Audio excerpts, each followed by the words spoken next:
20-25 minute या आधे घंटे की कथा केवल सभी ध्यान से परमात्मा में अपने चित्त को लगाकर, अपने मन को लगाकर, सभी प्रकार की चिंताओं से मुक्त होकर परमात्मा में रमण करते हुए, परमात्मा का ध्यान करते हुए, परमात्मा का चिंतन करते हुए कथा में ध्यान लगाएंगे।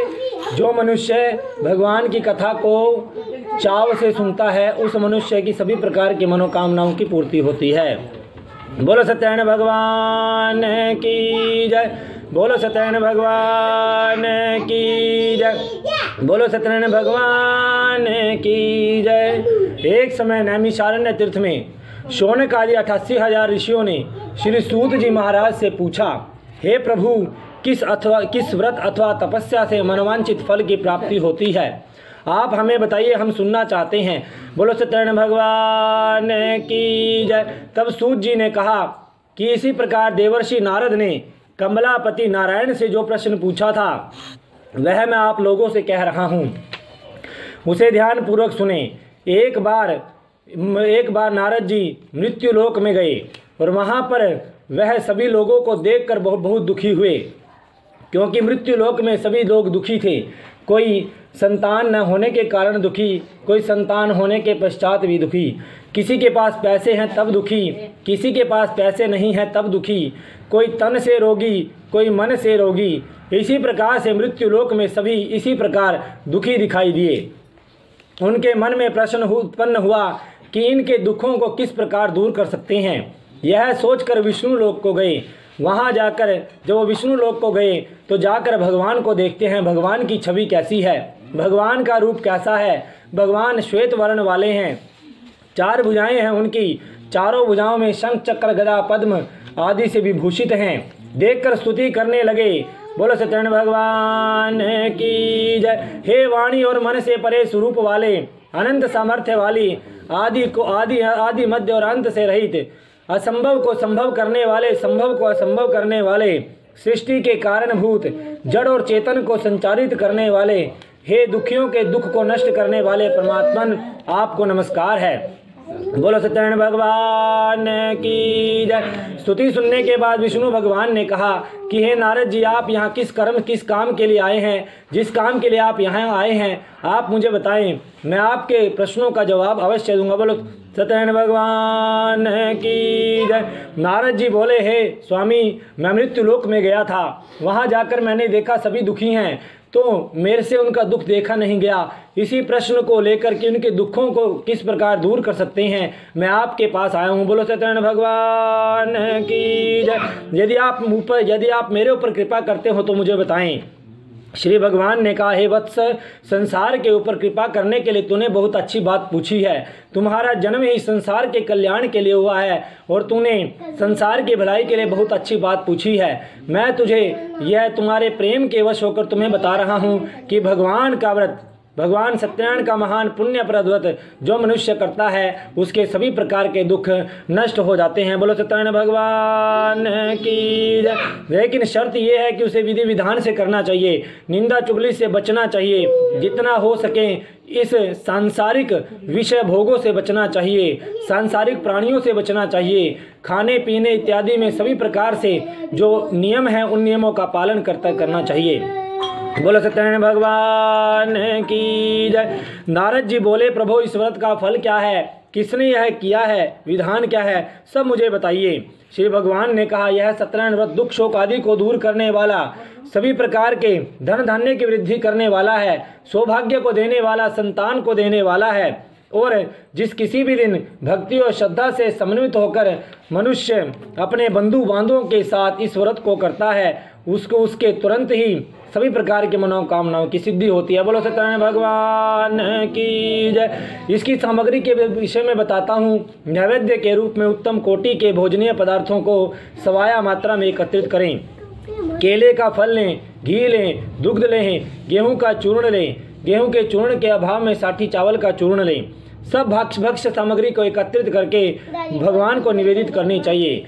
बंधु बांधवों के साथ भगवान का व्रत करना चाहिए, कथा सुननी चाहिए, ब्राह्मण को दक्षिणा देनी चाहिए, नित्य गीत आदि का आचरण करना चाहिए। जितना हो सके उस दिन सभी प्रकार से भगवान के ध्यान में लीन रहना चाहिए। बोलो सत्यनारायण भगवान की जय।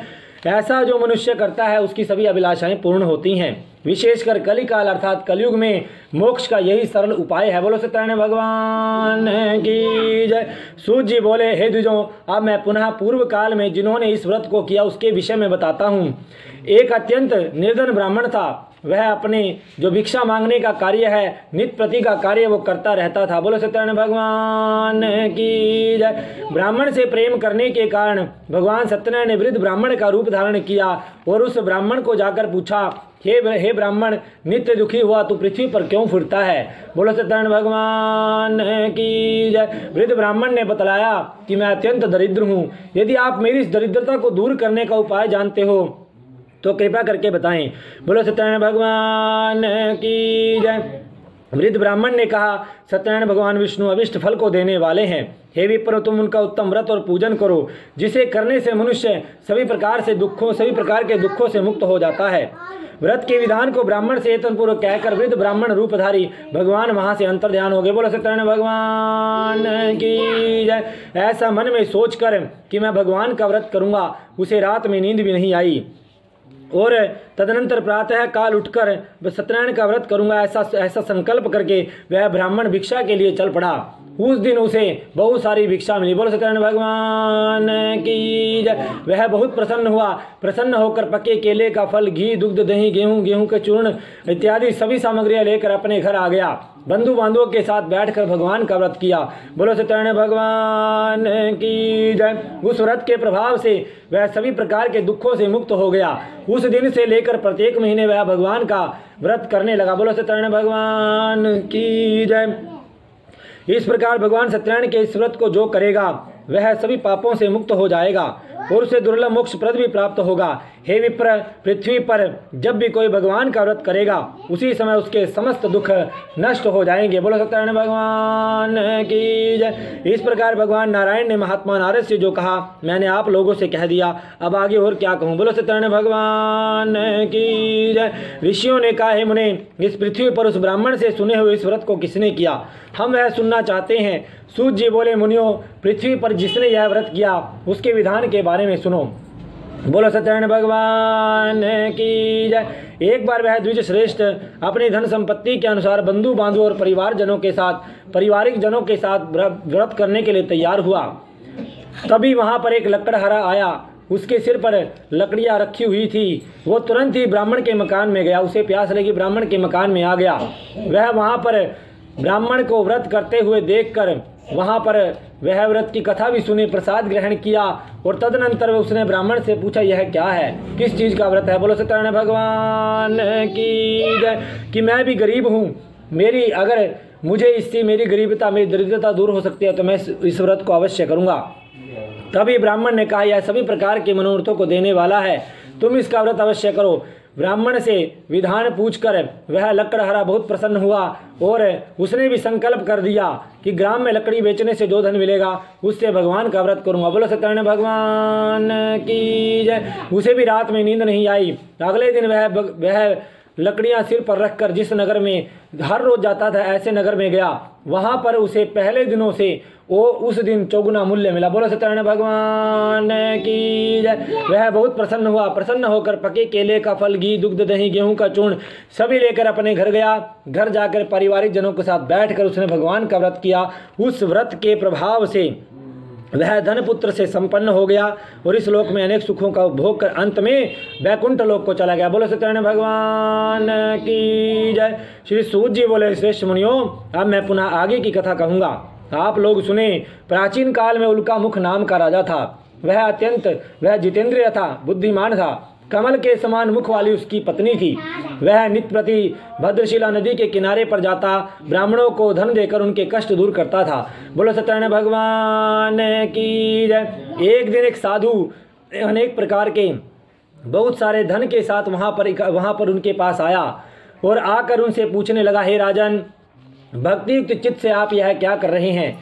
मेरे सुनने की इच्छा है। बोलो सत्यनारायण भगवान की जय। तब राजा ने कहा, हे साधु, पुत्र आदि की प्राप्ति की कामना से अतुल तेज संपन्न भगवान का व्रत किया जा रहा है। बोलो सत्यनारायण भगवान की जय। राजा की बात सुनकर साधु ने आदर पूर्वक कहा, हे राजन, इस विषय में आप मुझे बताएं, मेरे कोई भी संतान नहीं है, इससे निश्चय ही हो जाएगी। राजा ने उसे सारा विधान बताया।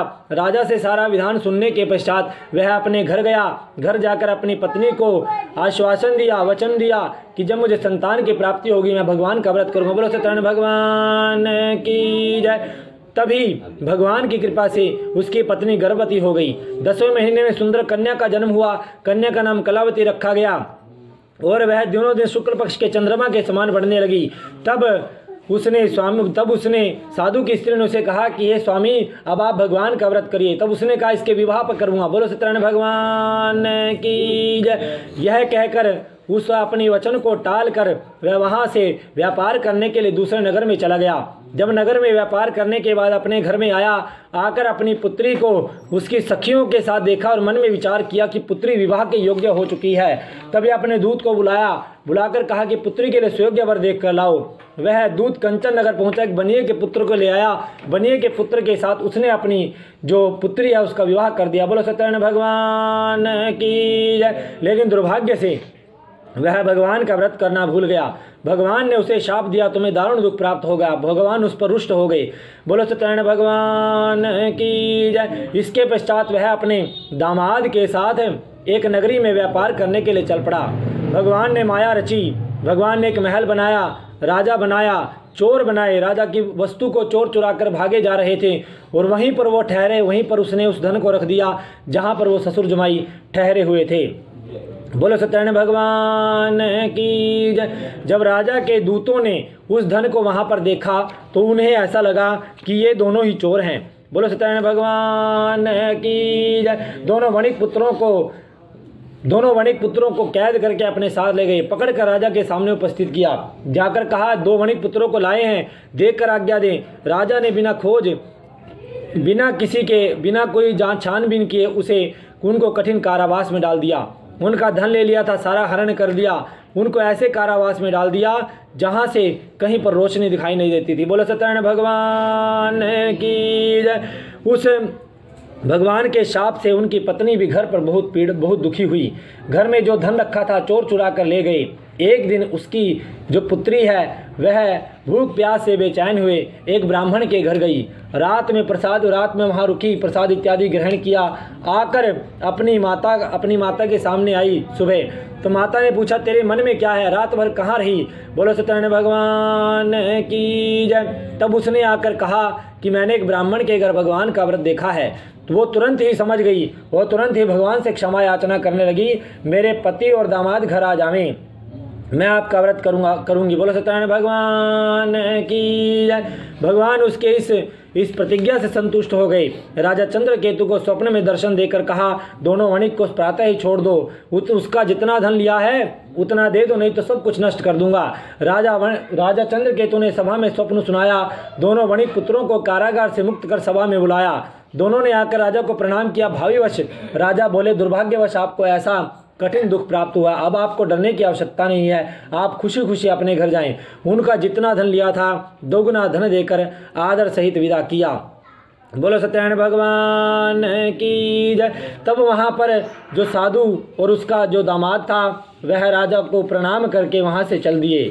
इसके पश्चात बोलो सत्यनारायण भगवान की जय। साधु मंगलाचरण कर और ब्राह्मणों को धन देकर अपने नगर के लिए चला।